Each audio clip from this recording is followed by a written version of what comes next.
A Navy SEAL lay motionless behind a lonely diner, his truck gone, his evidence missing, and only one K-9 refused to walk away. Atlas smelled fear, mint disinfectant, and a secret from Silver Birch. At 2:17, the cameras went dark. An elderly woman whispered, "Ask Henry. If you believe God still sends loyal hearts to protect the forgotten, leave amen." The morning over Ely, Minnesota came in clean and silver, as if the whole northern sky had been washed during the night and hung back up above the pines. Lake Glass Diner glowed at the edge of the road with its yellow windows, its red sign humming softly, and its parking lot still wet from the mist rising off Burnt Cedar Lake. Inside, coffee breathed steam into the air. Waffles hissed on the griddle. Damp jackets hung over chairbacks while fishermen, truck drivers, and 2 retired teachers argued gently about weather, gas prices, and whether the walleye had become smarter than the men trying to catch them. Special Agent Maren Vale sat in the corner booth nearest the window, where she could see both the diner door and the parking lot beyond it.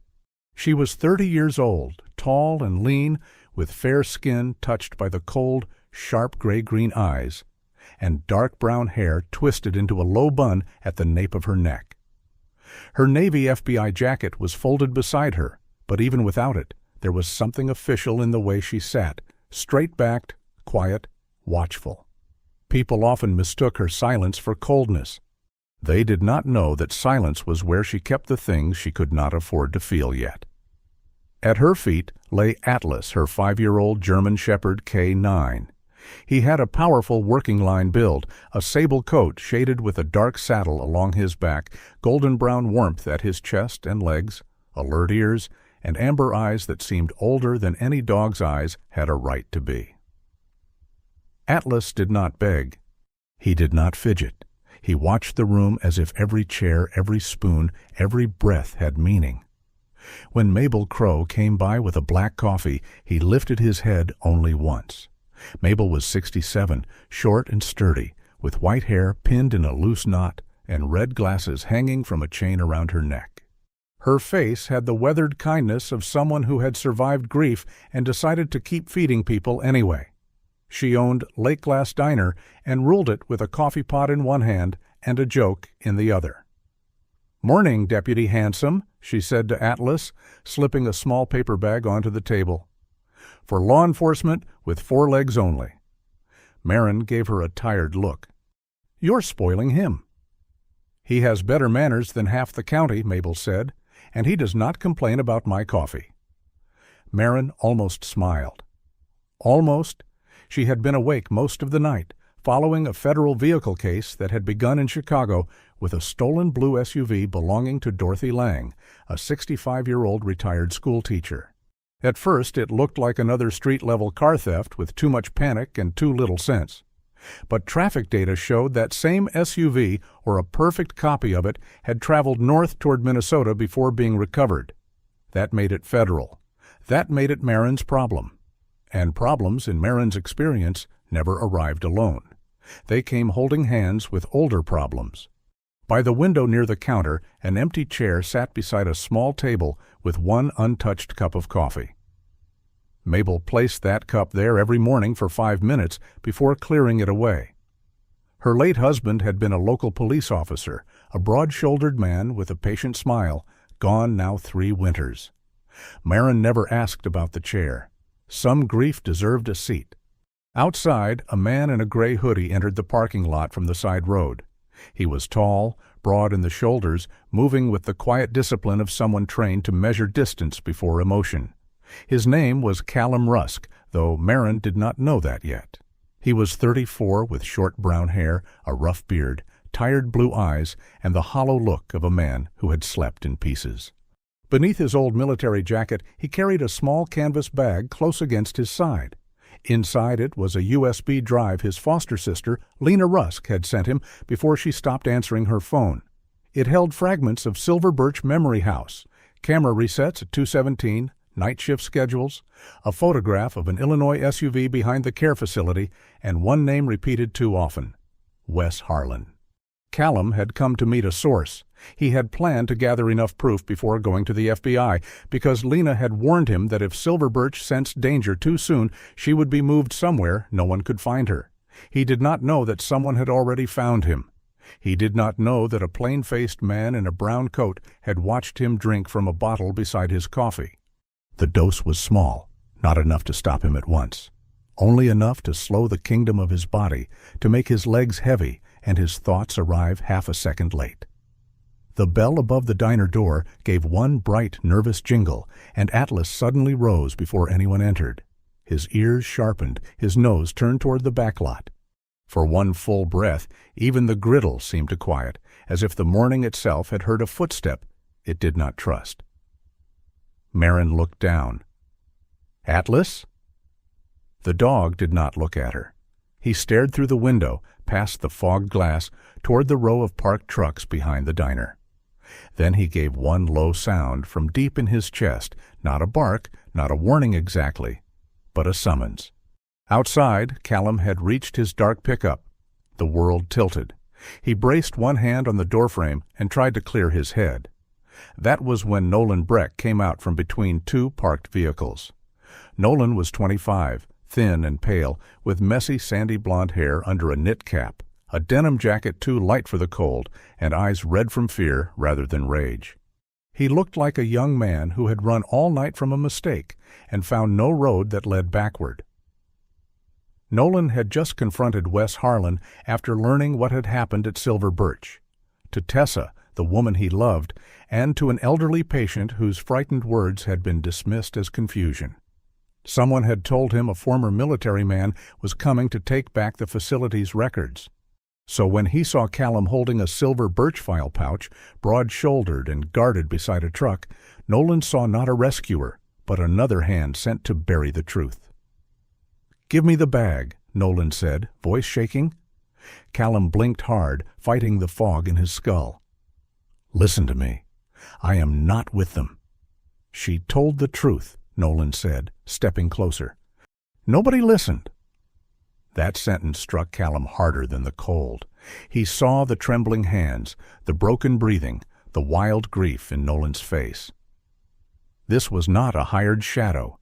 This was a desperate man standing too close to the edge of himself. Callum moved to control him, not harm him. But mercy took a second, and the drug stole that second clean away. Nolan grabbed the bag. Callum caught his wrist. They turned against the side of the truck. Callum's balance failed. His shoulder struck the door, then his head met the low concrete post beside the parking space. He dropped to the wet pavement with a sound that made Nolan freeze. For one terrible moment, Nolan looked like a boy again. Then a distant siren rose somewhere beyond the trees. Panic swallowed him. He snatched the keys, the canvas bag, and the USB hidden inside it, climbed into Callum's truck, and drove out hard toward the Pine Road. Atlas pulled Maren through the rear door so sharply that her coffee spilled across the table behind her. Mabel called her name, but Maren was already moving. She found Callum behind the delivery truck, pale and breathing shallowly, one hand still curled, as if holding on to something that was gone. Atlas sniffed his sleeve, then the pavement, then a gray glove left near the curb. His body went still at the scent. Sharp mint disinfectant, the same kind used in Silver Birch's Nightwing, mixed with something medicinal and wrong. Maren knelt beside Callum. "Sir, can you hear me?" His eyes opened only a little. "The boy," he whispered. "Who took your truck?" "The boy took it." His voice was thin but certain. But he was not the enemy. Maren radioed for medical response and FBI support, sealing the parking lot with the calm precision of someone whose fear had learned to wear a badge. Minutes later, an ambulance rolled in too smoothly, too quickly, from the wrong road. The driver, a narrow man with a trimmed beard and flat eyes, claimed they were there for transfer. Atlas stepped between him and Callum, teeth not shown, but every line of his body saying no. Maren checked the dispatch record. Nothing. No second ambulance. No transfer order. The license plate did not match the state medical registry. Inside the vehicle, agents found sedatives, soft medical restraints, and an empty document satchel. The real ambulance took Callum under FBI guard. Mabel stood in the diner doorway, one hand pressed to her chest, the other gripping the doorframe near her husband's empty chair. Maren remained in the lot as the truck's tire marks faded toward the forest road. Atlas sat beside Nolan's abandoned glove, his nose resting close to the fabric. Maren sealed the glove in an evidence bag, then looked toward the northern road, where Silver Birch waited beyond the trees with white walls and quiet windows. "Show me what they missed," she said softly. Atlas did not bark. He only stood, amber eyes fixed north, as if the truth had a scent and the morning had finally given it a name. Silver Birch Memory House stood on a low hill above the lake, bright enough to make a stranger believe in mercy. Its walls were painted white, its roof a soft green, and tulips lined the front walk in tidy red and yellow rows. A pair of wooden benches faced the water, where morning light scattered across the surface like coins dropped from heaven. The sign near the driveway read, "Dignity, Memory, Home," and for one brief second, Special Agent Maren Vale wished the words were true. Places like this were supposed to be sanctuaries. Her mother had once believed that, with her whole heart. Maren remembered Evelyn Vale's hands folding towels, her voice saying, "When a person grows weak, the room must become stronger around them." But as Maren stepped through the automatic glass doors with Atlas at her side, the German shepherd slowed so suddenly that the leash went still in her hand. The lobby smelled of lemon polish, warm oatmeal, and something sharper beneath it. Mint disinfectant, too clean and too heavy.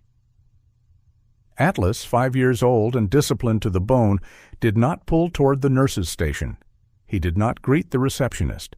He lowered his sable head slightly and breathed in the air as if the building itself had whispered a false prayer. His amber eyes moved from the camera in the ceiling to the hallway on the east side, then back to Maren. That was the thing about Atlas. He did not accuse. He noticed, and sometimes noticing was more dangerous than barking. Dr. Vance Calder came down the hallway with polished shoes and a practiced smile. He was 52, tall and lean, with silver-threaded dark hair, a narrow face, and rimless glasses that made his eyes look gentler than they were. His navy suit fit too perfectly for a man who claimed to spend his life among ordinary patients and overworked staff. Calder's voice was smooth, almost musical, the voice of someone who had learned that kindness, if spoken slowly enough, could sound like truth. "Agent Vale," he said, extending a hand. "I wish we were meeting under less dramatic circumstances. We are deeply concerned about Mr. Rusk, of course, but I must say his recent behavior has been troubled." Maren did not take the bait. She shook his hand once and released it. "I am here about Lena Rusk." Calder sighed softly, as if saddened by the name. Lena was a talented aide, but emotionally strained. She had become fixated on routine maintenance gaps in our camera system. Nothing improper, merely scheduled resets.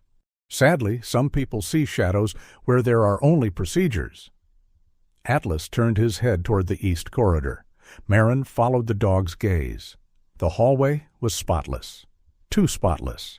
New cameras hung at even intervals, their small green lights steady. On a corkboard near the nurse's station, a calendar announced Bingo Thursday, Music Hour, Family Tea, and Volunteer Garden Day. The place worked hard to look alive, yet every staff member who passed seemed to measure their words before speaking. Their smiles arrived half a second late. In the sunroom, a circle of elderly residents sat around small tables. Some sorted puzzle pieces. One man slept beneath a knitted blanket. A woman in a pink cardigan hummed to herself while folding and unfolding a napkin. Near the window sat Mrs. Adeline Pike, 82 years old, thin as a winter branch, with soft white hair pinned unevenly behind her ears. She wore a lavender sweater and held a worn stuffed rabbit against her chest. Its name, stitched in faded thread across one ear, was Henry. Adeline had once been a music teacher, according to the chart Maren had reviewed, a woman who conducted children's choirs and remembered every hymn by heart. Now her blue eyes drifted in and out of the present, like small boats in fog. Atlas approached slowly, his body low and gentle. Adeline looked at him, and something in her face changed. Not full recognition, but a spark. She reached out with a trembling hand and touched his head. "The golden-eyed gentleman," she whispered. Maren knelt beside her chair. "Mrs. Pike, my name is Maren. I am looking for Lena." Adeline's fingers tightened around Henry. Her gaze lifted toward the ceiling camera. "The stars go out at 2:17.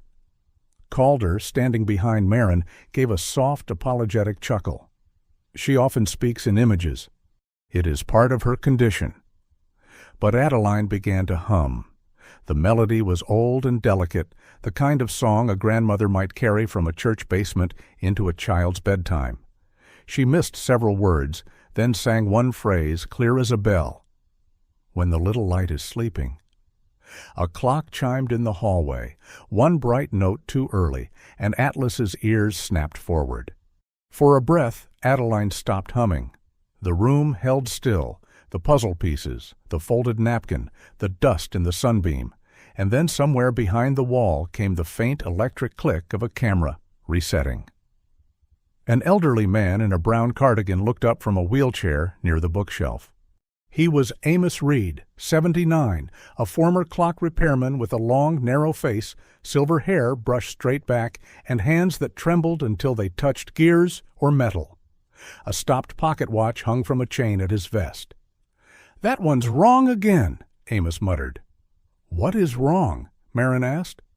"The hallway clock," he said, tapping his watch with one yellowed fingernail. "A clock can fail. A wire can fail. But a thing that fails on schedule is not failing. It is obeying." Calder's smile thinned. "Mr. Reed is very attached to timepieces." "Time is attached to me," Amos replied, not looking at him. Maren left Silver Birch with more questions than answers and drove toward the small marina district where Tessa Morrow lived above an old boat repair shop.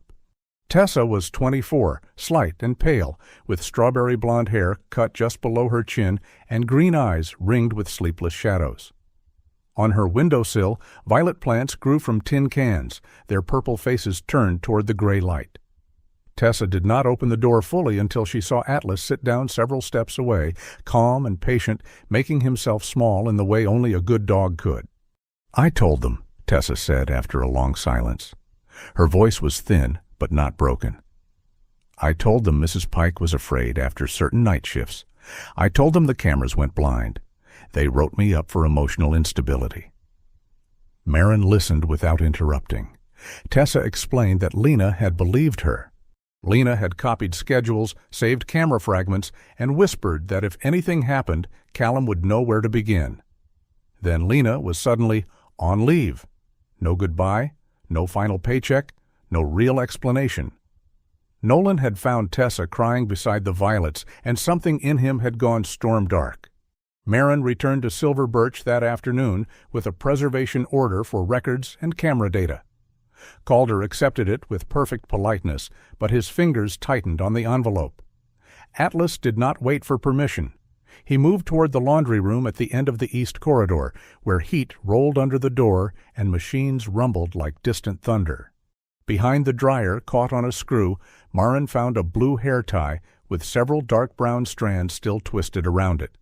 Lena's hair color, Lena's hallway, Lena's silence. Atlas sniffed the hair tie, then the floor drain, then the back wall. The mint disinfectant was strongest there, almost sharp enough to taste. Maren looked up. Above the laundry door, the camera light blinked green, then red, then green again. She checked her phone. 2:17 p.m. From the sunroom, Amos Reed tapped his stopped pocket watch and spoke to Mrs. Pike with weary satisfaction. "See? Even lies keep time." Maren held Lena's blue hair tie inside a clear evidence sleeve. Atlas stood beside her, quiet except for one low, grieving breath. Silver Birch hadn't lost Lena. It had edited her out, the way it edited 11 minutes from a hallway every night. And now, at last, the missing minutes had begun to speak. By late afternoon, the sky over Burnt Cedar Lake had turned the color of pewter, and the last skin of winter still clung to the water in thin, uncertain sheets.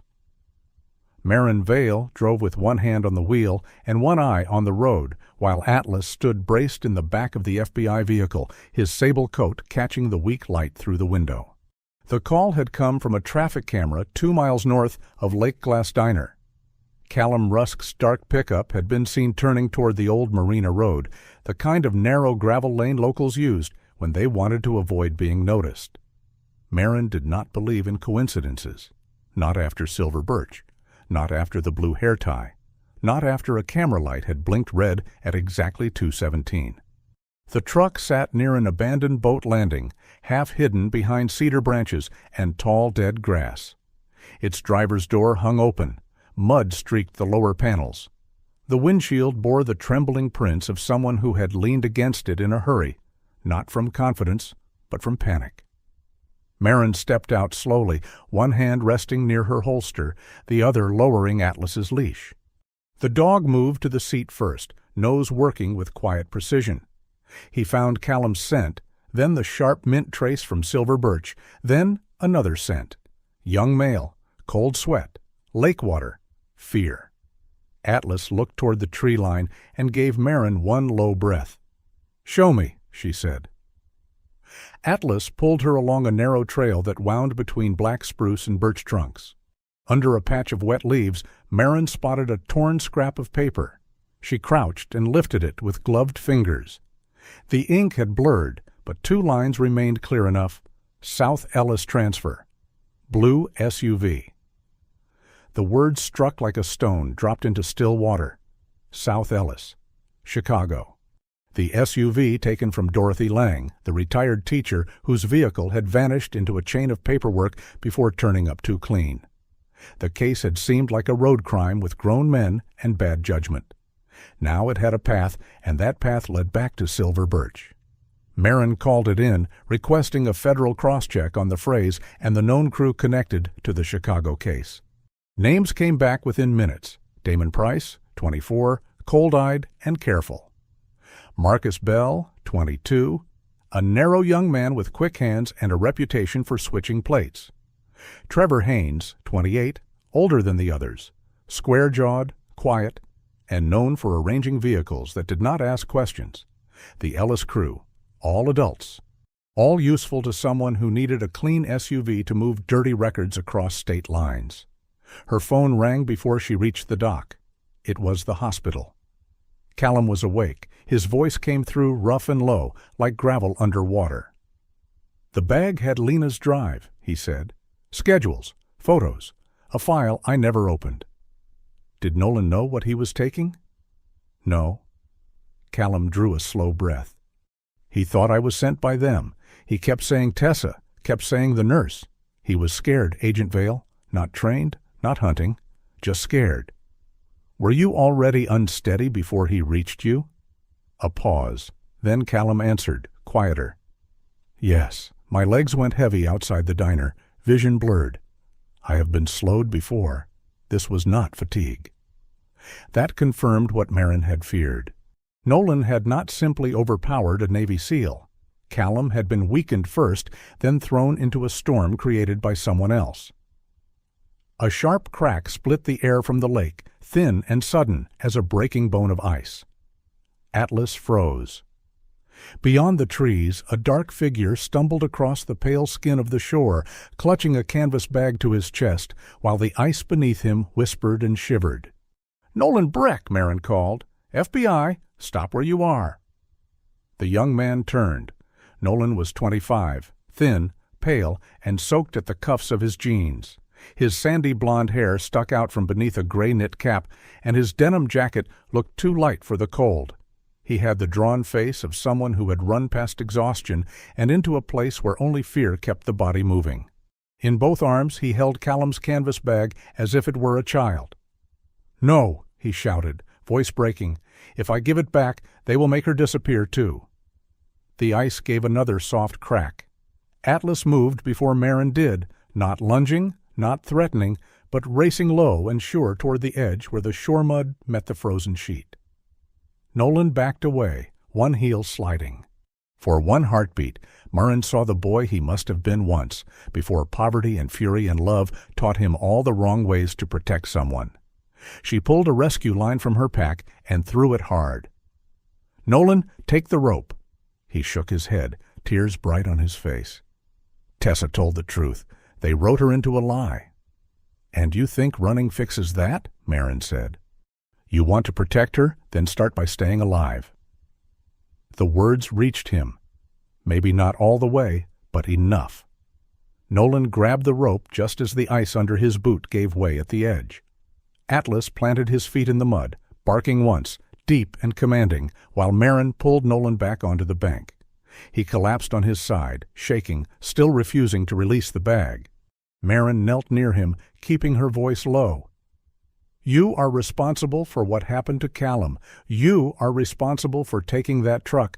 But if you have proof, this is the moment you decide whether you are still running or finally helping." Nolan stared at her, chest heaving. "I did something wrong," he whispered. "I know that. But Harlan hurt people." Tessa tried to report it. Lena believed her. Then Lena vanished. Everybody with a badge came too late. "Not today," Maren said. Inside a weather-beaten cabin near the marina, they found the rest of Nolan's hiding place. A cold stove, a workbench scattered with boat parts, a cheap silver ring tucked in a small tin box, and a one-eyed stray cat curled inside a shoebox near a space heater. The cat was gray, round-faced, and unimpressed by federal authority. Nolan called him Button, then immediately muttered that he was not really his cat. Maren looked at the unopened cans of premium cat food and said nothing. Nolan had hidden the USB in Button's food bin, sealed inside a plastic bag beneath the kibble. "No one looks where a stray eats," he said, ashamed and stubborn at once. "I thought if Calder's people found me, they would take the bag, but they would not care about Button." Back at the lakeside command vehicle, a technician unlocked the first layer of the drive. On the screen appeared a photo of the blue Illinois SUV behind Silver Birch, a night shift schedule with Wes Harlan's name circled, a handwritten note reading 217, and a file marked night_stars_off. It opened for only 3 seconds before encryption sealed it again. But 3 seconds were enough. Lena Rusk stood in the east hallway of Silver Birch, thin, frightened, dark hair pulled back with a missing blue tie. She looked directly into the camera and raised a scrap of paper.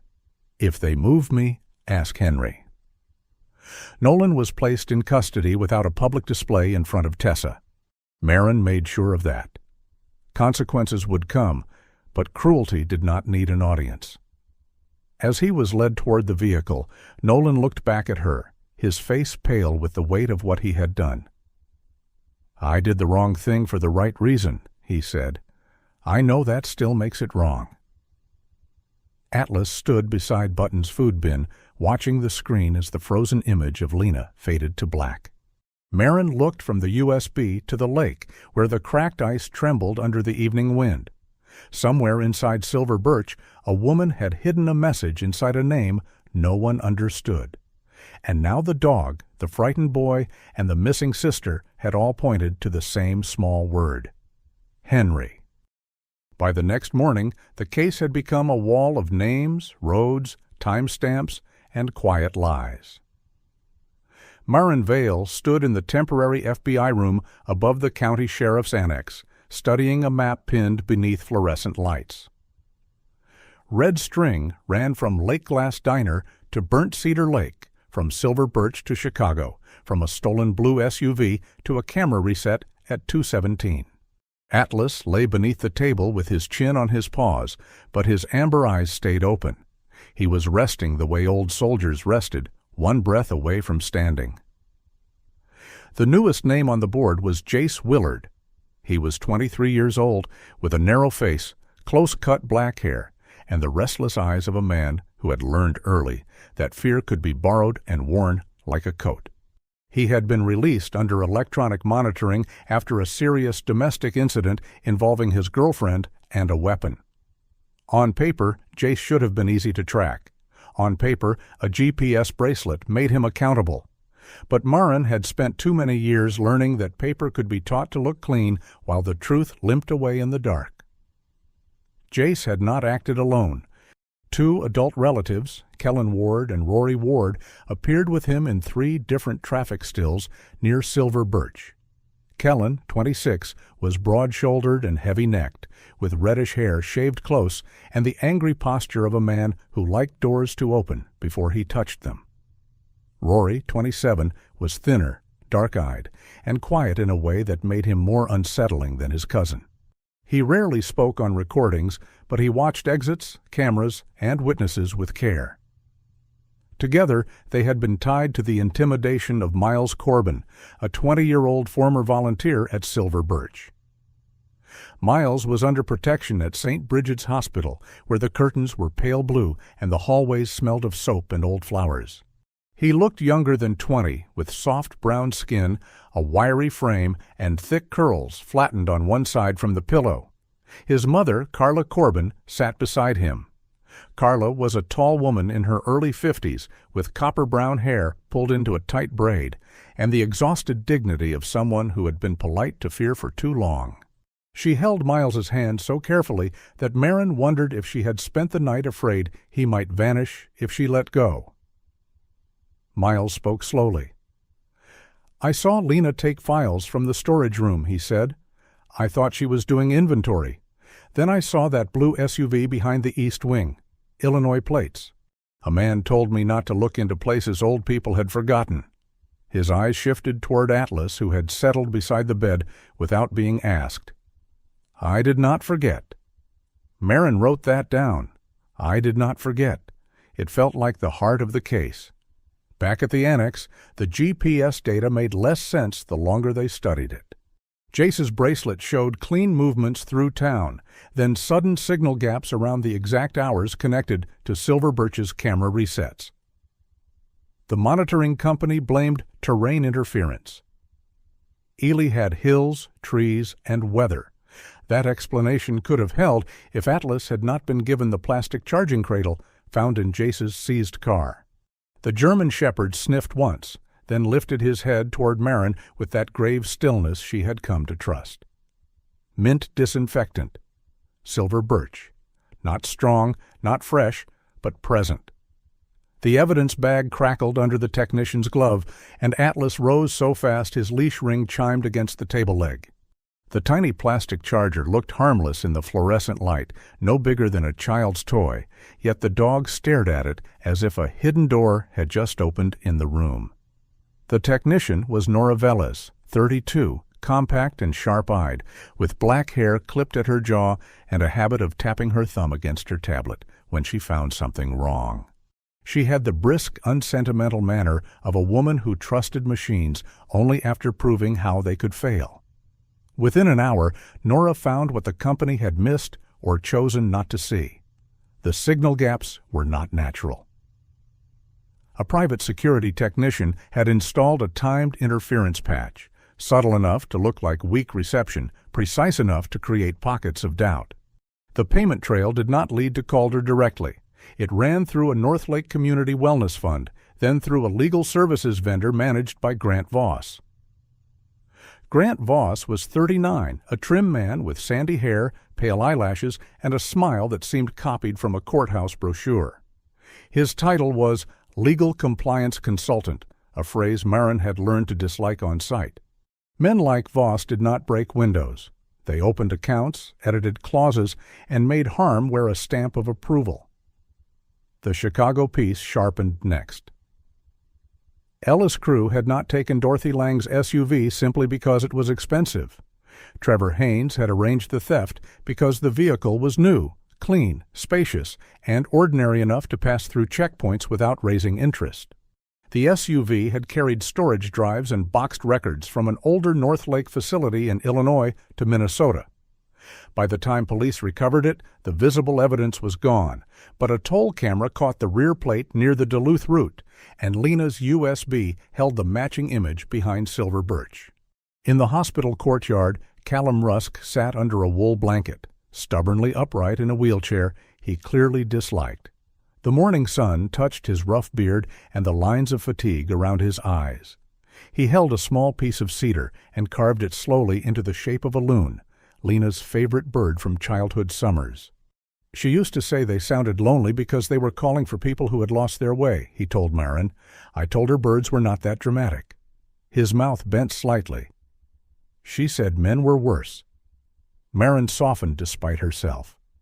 You are not joining the field team. I know. You hate that. Yes.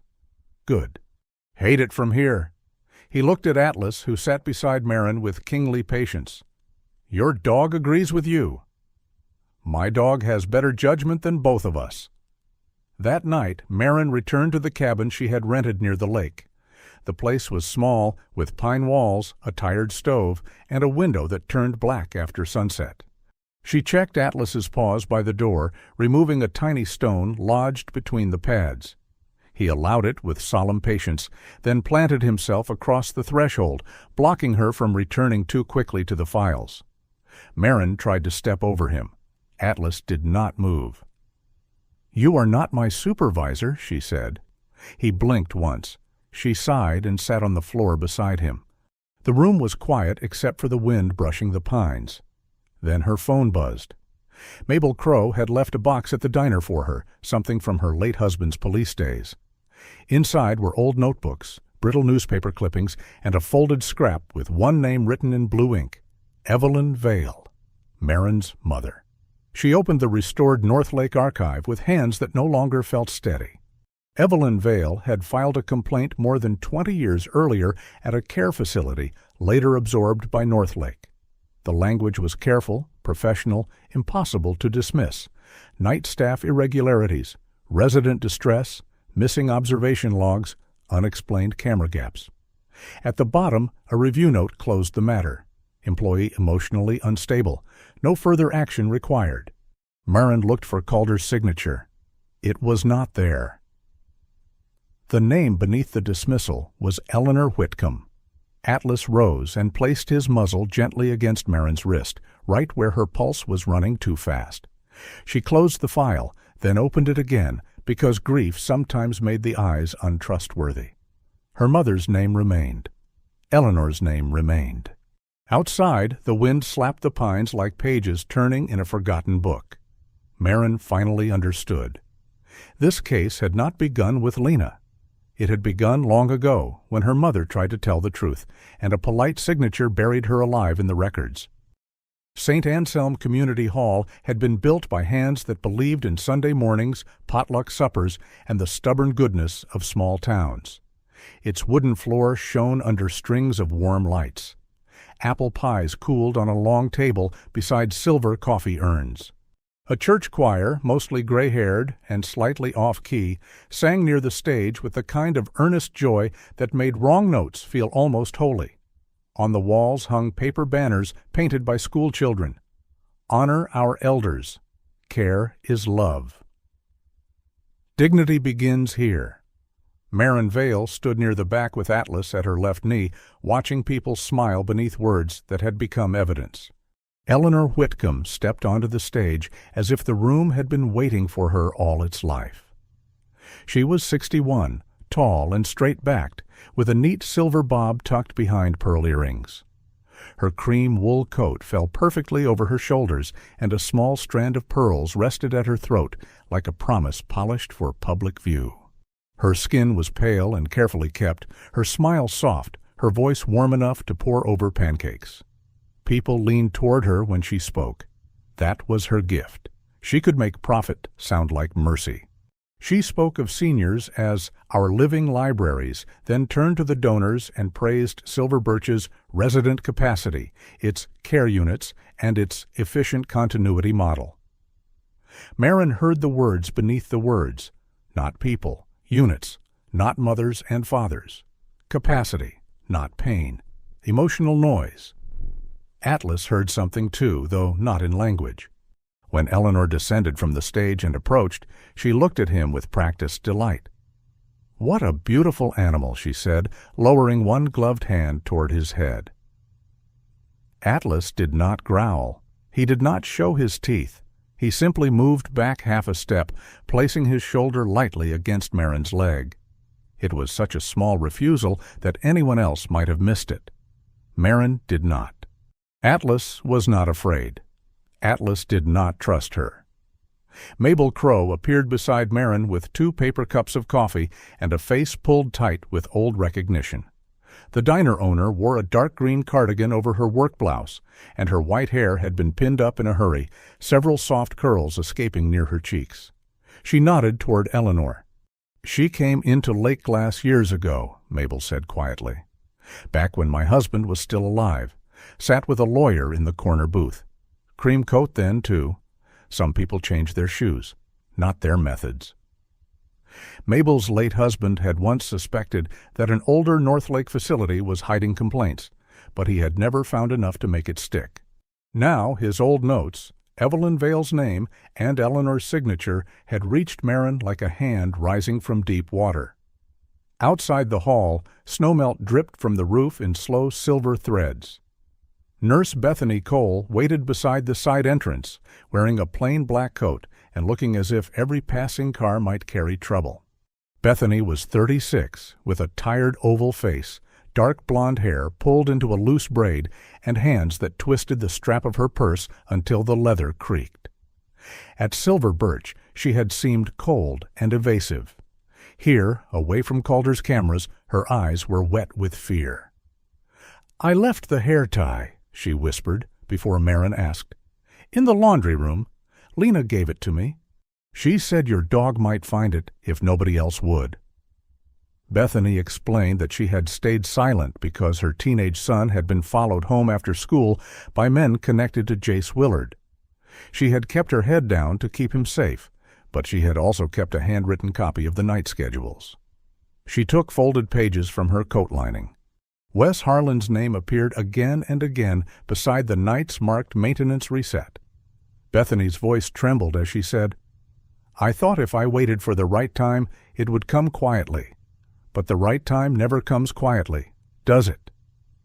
A paper cup slipped from Mabel's hand and struck the sidewalk, coffee spreading black across the melting snow. For one breath, everyone froze, the choir still humming through the wall, Atlas turning sharply toward the road, Bethany's schedule pages fluttering in the wind like frightened birds. A black sedan rolled past the hall without slowing. Atlas watched it until it turned toward the lake road. Maren took one photo of the plate before it disappeared. Nora Velez, the FBI technician, confirmed within minutes that the sedan belonged to a North Lake legal vendor tied to Grant Voss. Eleanor was no longer merely defending herself. She was moving pieces. At the county annex, Tessa Morrow gave her official statement. She arrived pale but steady, wearing a blue sweater and holding a small violet plant in a chipped mug. She had brought it because, she said, her hands needed something living to hold. For the first time, she touched Atlas without flinching. The German shepherd lowered his head and let her fingers rest between his ears.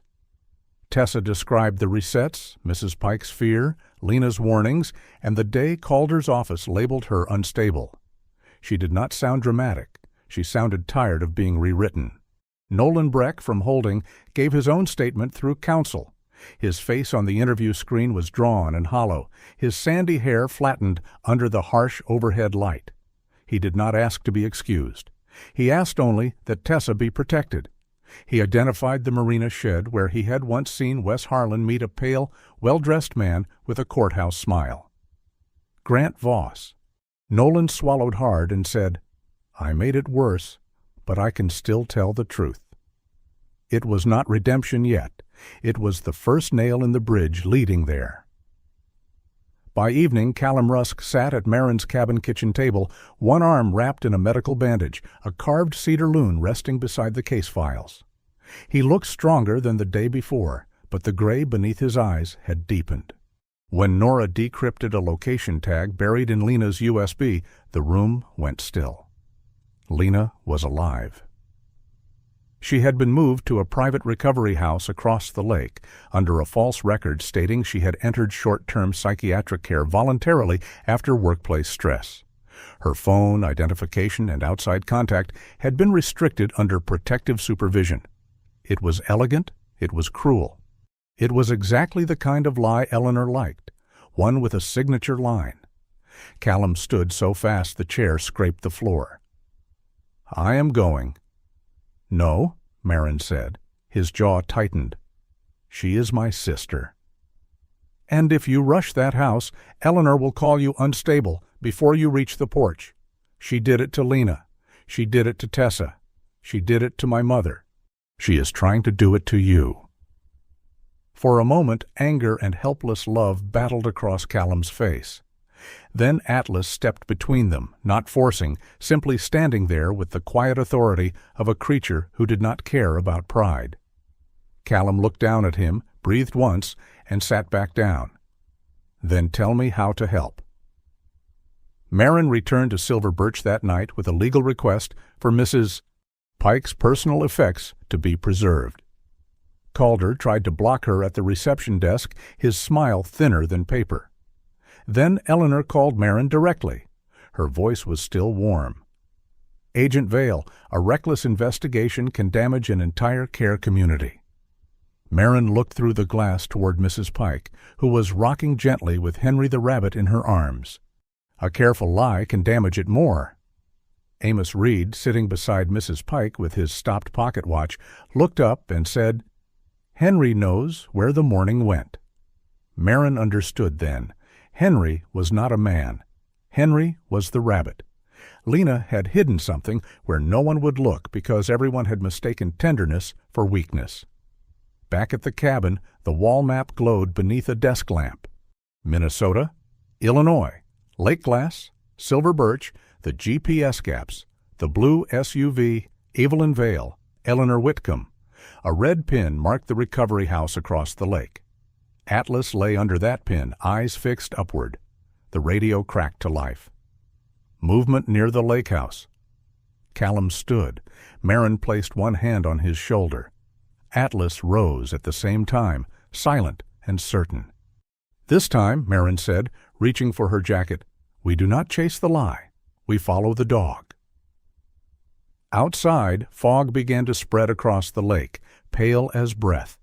The team moved out beneath the pines, and somewhere across the water, the last pieces of Eleanor Whitcomb's perfect story began to shake. At dawn, Burnt Cedar Lake wore the fog like a white shawl.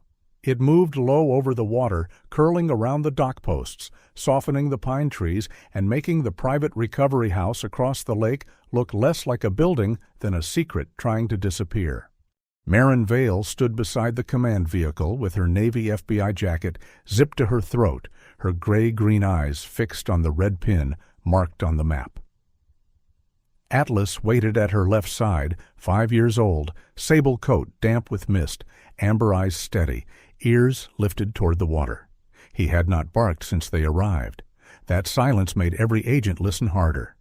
The operation was federal now, clean and careful.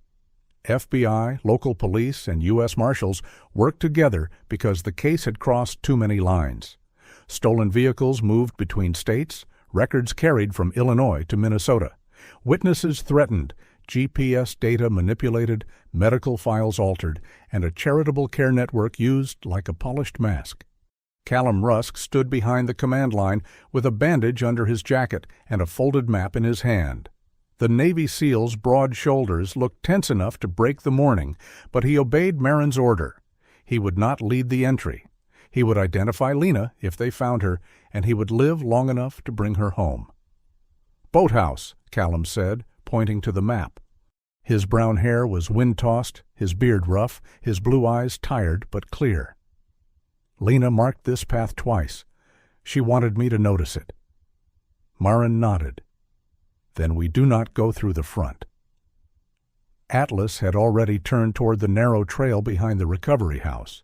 He moved through wet grass and young birch, not rushing, not hesitating. Maren followed with 2 agents behind her.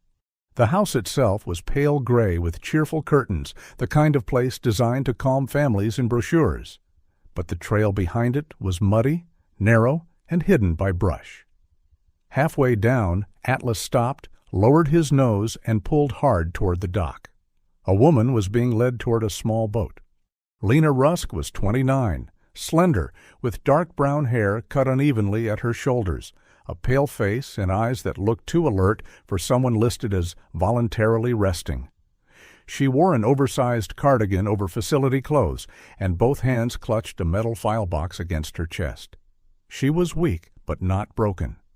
When she saw Callum at the edge of the trees, she did not cry out. She only lifted one trembling hand, as if hope were a candle and sudden movement might blow it out. "Federal agents," Maren called. "Step away from her." Two men near the boat froze. Farther up the trail, Jace Willard and the Ward cousins appeared from between the trees, sent too late to collect what Eleanor Whitcomb had already lost. Jace's narrow face tried to arrange itself into defiance, but his eyes kept moving toward Atlas. Kellen Ward's big shoulders tightened. Rory Ward looked for exits and found only agents. Within seconds, all three were on their knees, hands visible, their borrowed courage draining into the mud. Jace looked at Maren. "They used us." Maren's voice stayed even. "That explains the road you took.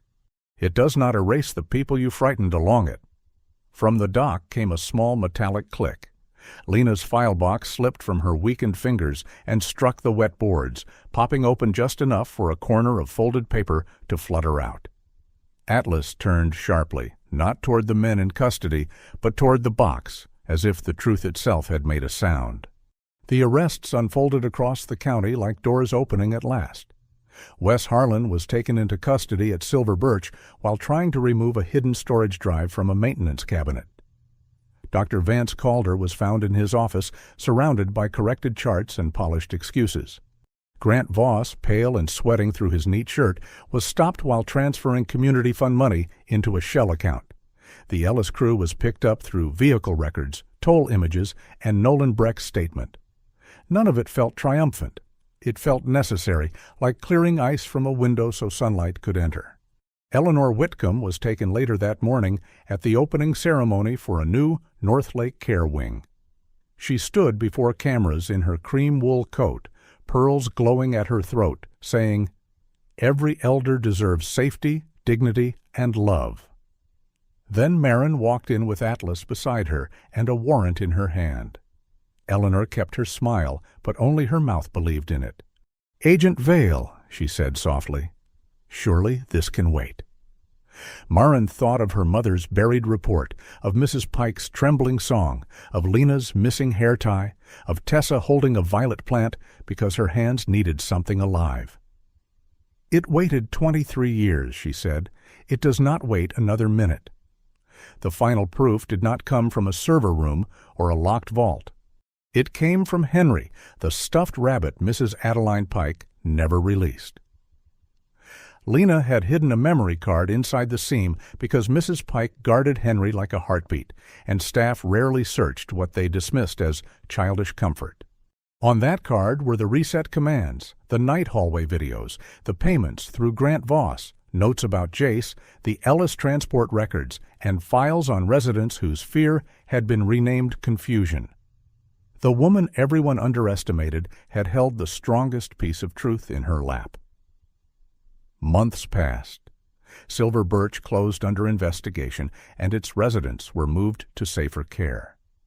Mrs. Pike was reunited with her granddaughter. Amos Reed was later allowed to repair the clock in the new community center so it would never pause at 2:17 again. Tessa returned to training in elder care and planted violets by the windows. Nolan went to court, admitted his part in Callum's truck being taken, and accepted supervised probation, counseling, service hours, federal testimony, and repayment for the damage.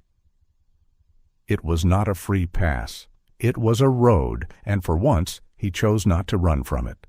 A year later, the new Lakeside Care Center opened with family oversight, clear cameras, careful hiring, and a garden where residents could sit in the sun. Mabel arrived with waffles and a sign for Lake Glass Diner that read, "Coffee is hot. Truth is hotter." Nolan worked at Harbor Light Boat Works now, flannel clean, hands marked by honest engine grease.